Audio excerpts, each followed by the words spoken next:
안녕하십니까. 경제공부 싫어하는 이과생 게으른 장기투자자 이계투입니다. 요즘 방송에 경제방송에서 많이 언급되는 단어가 인플레이션이죠. 그래서 인플레이션 하에서 주식과 채권의 움직임, 어떤 특성을 가졌는지 그거에 대한 게 이제 모닝스타에서요. 존이라는 사람이 5월 24일 날 아티클을 올렸습니다. 그래서 Using History's lesson to evaluate today's investment, the odds favor equity. 결론은 이제 주식 쪽이다라고 이제 얘기를 하는 그런 기사입니다. 이 기사에 대해서는 제가 최상위 댓글로 그 링크를 올려드릴 테니까 관심 있으신 분들은 한번 보셔도 될 것 같아요. 근데 이제 제가 전공자도 아니고 해서 상당히 좀 어려웠습니다. 짧은데요. 되게 짧은 기사인데 어려웠습니다. 그래서 참고적으로 모닝스타라는 그 회사가 어떤 회사인지를 보면요. 미국 금융 서비스 회사고요. 투자 리서치도 하고 있고요. 그리고 우리가 가장 많이 접하는 모닝스타는 여기서 아마 펀드나 ETF의 그런 레이팅을 매기죠. 등급을 매겨주는. 그래서 골드 등급이냐, 별 5개냐. 저는 별이 5개, 4개, 3개, 펀드를 그런 식으로 이제 등급을 매겨줍니다. 그래서 별이 4개나 5개짜리 모닝스타에서 그렇게 찍어주는 거는 괜찮다. 우리가 투자할 만하다라고, 매입할 만하다라고 알아두시면 되겠습니다. 자, 그러면 요 기사의 주요 핵심은 이제 이렇게 50년대, 그 다음에 80년대, 그 다음에 현재, 요 뒷장에 이제 현재를 얘기를 해주는데요. 자, 요때 이렇게 보시면, 자, 지금이 이제 50년대예요, 이쪽이. 네, 50년대 보시면, 라지스탁의 디비던, 배당이죠, 배당률. 그 다음에, 롱본드 일드, 장기 채권의 이자, 수익이라고 보셔도 되겠죠. 장기채권의 수익률. 그 다음에 trailing 10 years inflation 수치예요. 그리고 이제 요 세로축은 퍼센트로 되어 있습니다. 그래서 라지 스탁 디비든 배당은 지금 9%가 좀 안 되죠. 한 8% 언저리라고 보시면 되고요. 그 다음에 장기 국채예요. 이거는 corporate bond는 뺀 겁니다. 그래서 국채만 얘기를 하는데요. 요 당시 국채는 2.7%대, 그리고 인플레이션 레이트는 대략 5. 몇 %대죠. 예. 그래서 50년대는 보면 인플레이션에 당당했다고 합니다. 이때는 사실 보시면은 대공황이 아마 1930년, 40년 요때인가요? 요때 하여튼간 2차 세계대전도 좀 있었고요. 대공황이 2010년대인가요? 그래서 2010년 죄송합니다. 1910년, 20년대.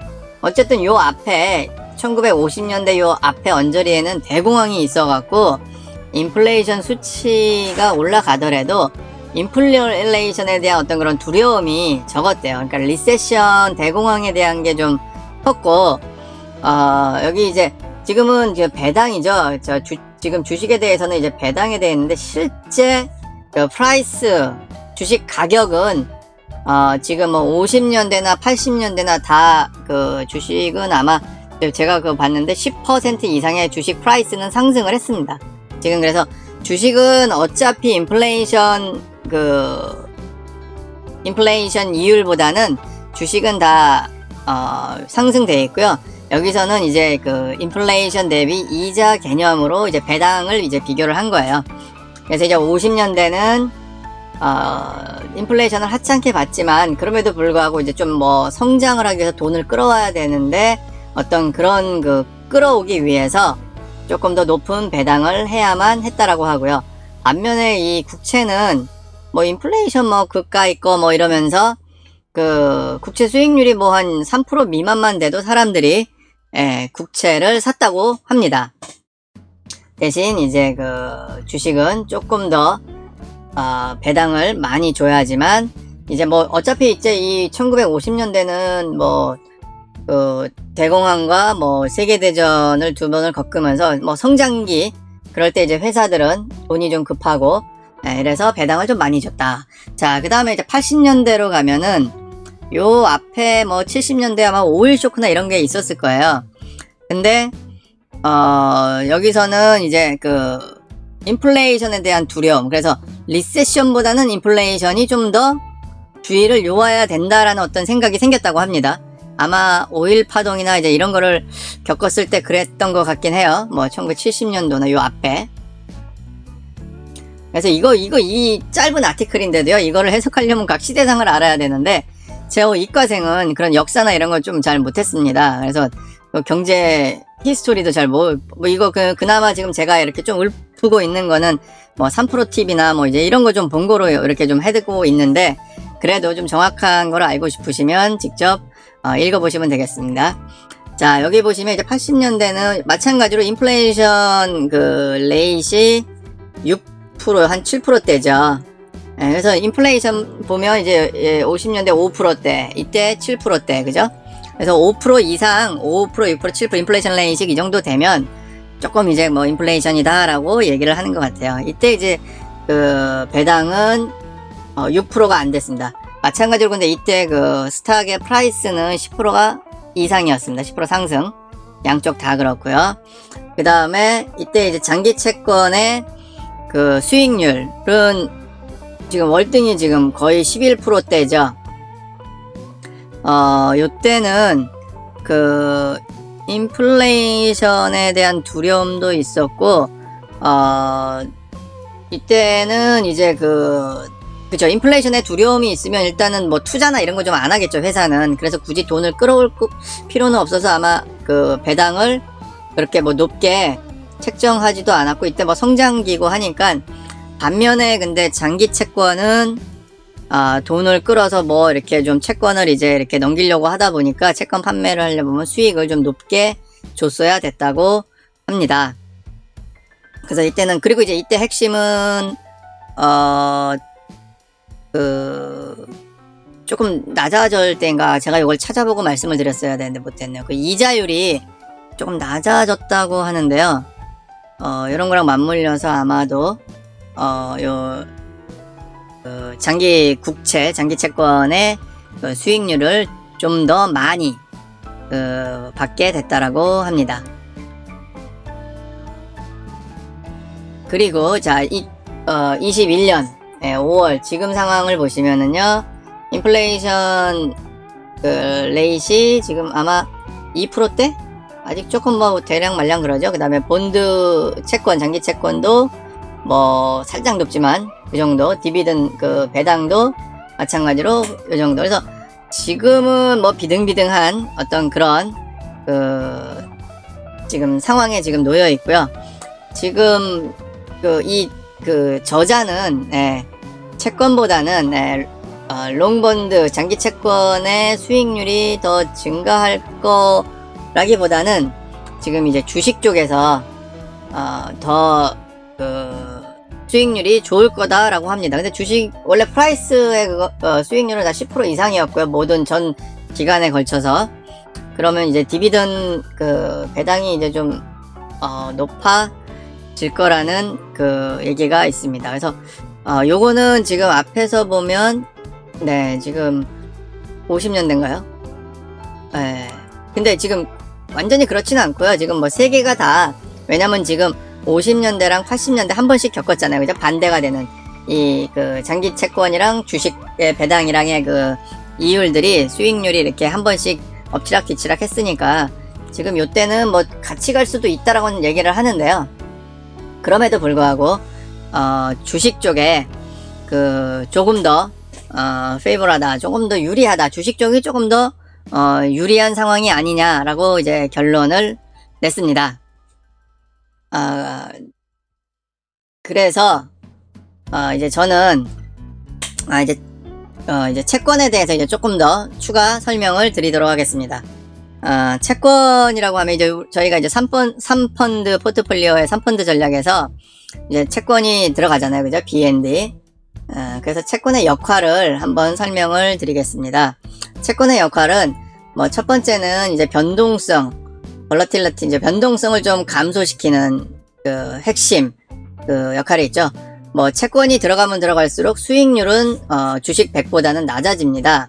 그래도 변동성을 감소시키는 장점이 있고요. 그 다음에 추가적으로는 이제 리밸런싱, 주식 100에 갖고 이제 주식 100일 때 주식이 떨어지면 어떻게 리밸런싱을 뭐 할 수가 없잖아요. 이거 뭐 개별 종목이면 좀 모르겠는데 저희는 이제 지수니까 다. 지수도 아니고 모든 종목이잖아요. 뭐 어떻게 그 사고 팔고 뭐 이런 리밸런싱이 좀 뭐 쉽지가 않아요. 그 VTI와 그 VXUS를 가지고 있는데 여기서 뭐 리밸런싱 뭐 어떻게 하겠어요? 이거 토탈로 하면 이제 VT고요. 반면에 이제 여기에 채권이 있다면 채권의 금액이 주식으로 다시 투입될 수 있는 리밸런싱도 할 수 있다고 합니다. 이 변동성 감소에 대해서 제가 지난번에 이제 요 그래프를 한번 보여드렸는데 이게 이제 수익률이 보면 주황색이 S&P고 제일 높아요. 그리고 이제 뭐 채권이 제일 많이 들어간 BND가 제일 많으니까 제일 낮죠. 그렇지만 이제 우리가 이제 어느 순간에 돈이 필요할 때가 있는데 지금 이 3펀드 포트를 깨야 될 경우가 있겠죠. 뭐 돈이 필요할 경우 은퇴 시점 아니면 뭐 주택 구입 아니면 뭐 급한 병원비 뭐 이럴 때가 있는데 그때 이제 그 보면은 주식 100 S&P 100을 한 거보다는 요런 데가 낫죠. 그리고 요 기간이 좀 그렇죠. 요 기간 물론 이제 이게 어느 시점을 초기로 잡느냐에 따라서 뭐 요게 다 다를 수는 있는데요. 어쨌든 이거는 이제 1990년도 후반을 잡았을 때 대부분은 이제 그 S&P가 주황색이 다 위에 있기는 해요. 그죠? 이쪽도 그렇고. 그런데 이제 요런 구간들이 있기 때문에 이 구간은 지금 그 오히려 채권을 들고 있는 게 수익률이 좀 높았죠. 그래서 우리가 언제 요 구간을 접할지도 모르잖아요. 우리가 급히 이 포트폴리오를 포트폴리오에서 이제 돈을 꺼냈어야 된다고 했을 때는 이제 요런 기간을 맞이할 수가 있는데 요럴 때는 그래도 우리 그 포트폴리오를 지켜준 거는 이제 채권이 좀 더 많이 있는 그 자산 배분이 자금을 조금 더 잘 지켜줬다라는 이야기가 되겠습니다. 뭐 현재 이제 수익률은 이제 그 주식 100이 제일 좋았음에도 불구하고 그렇죠. 자, 그 다음에 또 하나 그 리밸런싱 이제 요 부분이 이제 리밸런싱에 대한 이제 그 얘기예요. 채권을 섞었을 때 리밸런싱. 자, 보겠습니다. 지금 요 부분은 이제 그 주식 100이에요. 주식 100으로 했을 때, 자, 주식 100달러가 130달러, 30%가 수익이 났고요. 그 30% 난 상태에서 20%의 주식에 그 폭락이 있었다고 하면 최종적으로 주식은 104달러가 됩니다. 아시겠죠? 자, 그 다음에 이제 요 두 번째 요쪽은 8대2 전략을 썼을 경우에요. 그래서 이게 2가 채권입니다. 네, 그 다음에 8이 주식이고요. 자, 그러면 요때 이제 채권은 잠깐 놔두고 주식만 보면 80불이에요. 80불이 30%가 수익이 났으면 104가 되고요. 여기서 20%의 폭락을 맞으면 83.2가 돼요. 그죠? 자, 그 대신 여기에는 뭐가 있어요? 채권 20이 남아있겠죠. 뭐 채권이 이때 이렇게 폭락하면 사실 올라가긴 하는데 그냥 계산을 쉽게 해서 20이 남았다고 쳐서 여기에 만일 20의 채권을 20달러의 채권을 이쪽에 넣어버리면 어떻게 됩니까? 이것도 대략 20을 넣으면 뭐예요? 103.2가 되죠. 그러니까 여기 지금 104불, 여기는 지금 103.2불. 비슷하죠? 자, 그러면 채권을 더 많이 넣어볼게요. 자, 채권이 50%를 넣었어요. 어떻게 될까요? 자, 그러면 주식은 50불밖에 없죠? 50불이 30%의 수익을 나면 65불이 됩니다. 근데 65불이 된 주식이 폭락을 기대했어요. 20% 폭락. 그러면 52불이 돼요.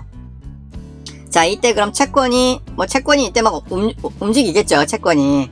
근데 그냥 고정이 됐었다고 치면, 장기채니까 뭐 좀 늘어날 수도 있었을 것 같아요. 자, 그냥 50불이 남아있죠. 그럼 이때 50%를 리밸런싱을 하는 거예요. 주식 많이 떨어졌네. 주식으로 한번 사볼까? 팔고. 그럼 이거 얼마가 돼요? 102불이 돼요. 근데 참 이거 신기하죠? 뭐 이거는 좀 상황을 굉장히 픽스한 상황을 인위적으로 만든 거죠. 인위적으로 만들었는데도 한번 이렇게 계산을 해보니까 20% 폭락했을 때 보면 또 딱 비슷비슷하네요. 104, 103, 102. 많이 이렇게 됐다면. 근데 뭐 20% 떨어지고 끝은 아니겠죠. 그죠? 여기서 더 떨어지겠죠. 마이너스 뭐 50까지도 갈 수가 있겠죠. 그럼 뭐 이제 이때는 만일 다 했으니까 다 똑같이 이제 세 개 다 똑같이 마이너스 쫙쫙쫙 비슷하게 떨어지겠죠. 왜냐면 이 마이너스 20일 때 이런 식으로 나눴으니까 올라가도 마찬가지로 똑같게 올라가겠죠. 어느 순간에 한번 리밸런싱을 해야 되겠지만. 자, 이랬을 때 만일 폭락장은 늘 오게 되겠죠. 자, 폭락장이 왔을 때 전반적으로 만일 그냥 그쵸, 그냥 들고 있어도, 그죠? 들고 있는 돈, 현재 남아있는 돈이라고 해도 되겠네요. 폭락장이 왔을 때 남아있는 돈이, 똑같네요. 그 대신 이제, 기본적으로는 이제 그 하락률이, 전체적인 이 포트폴리오의 하락률은 조금 더 작겠죠. 그죠? 여기서 이제 주식은 막 30% 상승, 마이너스 20% 하락인데, 요런 섞여있는 채권들은 이게 이 풀로는 안 가겠죠. 자기 포트폴리오의 금액이 이거보다 작게 상승하고 이거보다 작게 하락하는 어떤 그런 개념이 되겠죠. 그래서 심적으로 좀 안정감을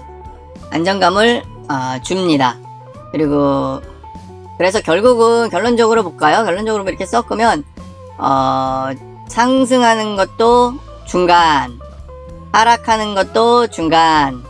그러니까 사실 이때는 아마 더 많겠죠. 이 채권이 이제 자기 역할을 하니까. 이렇게 채권이 있으면 채권을 이제 20, 50으로 픽스를 시켜놨는데 실제적으로 하락장에는 채권이 좀 오르니까 안전자산으로 수익이 나기 때문에 이렇진 않을 거예요. 이거보다 이제 하락장에서는 결국은 더 높은 수익을 이제 갖게 되는 그런 이제 밸런스가 이제 그런 이제 균형이 이제 있는 거죠. 그래서 채권을 섞는다는 것은, 채권을 이제 포트폴리오에 담는다는 것은, 이런 변동성을 줄일 수 있고, 또한 이런 리밸런싱을 통해서,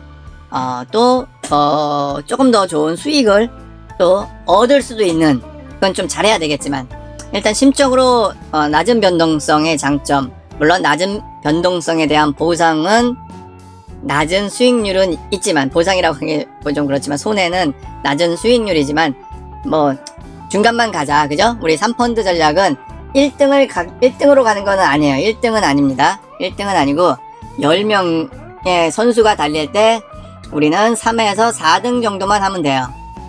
그리고 충분히 가능합니다. 3펀드 전략은 3, 4등 전략.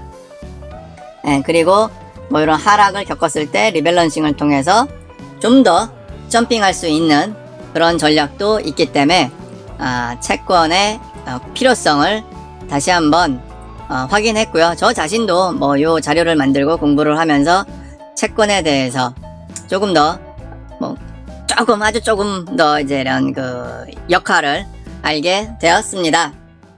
감사합니다. 게으른 장기 투자자 이계투였습니다. 오늘도 내 주식 멀리하고 평화로운 시간 느껴봅니다. 구독은 추천하지 않습니다. 광고가 개투님을 괴롭히니까요. 좋아요도 권하지 않습니다. 뻔한 노출로 낚이는 개투님은 원치 않으니까요. 응원 댓글은 이개투에게 기쁜 자극이 됩니다.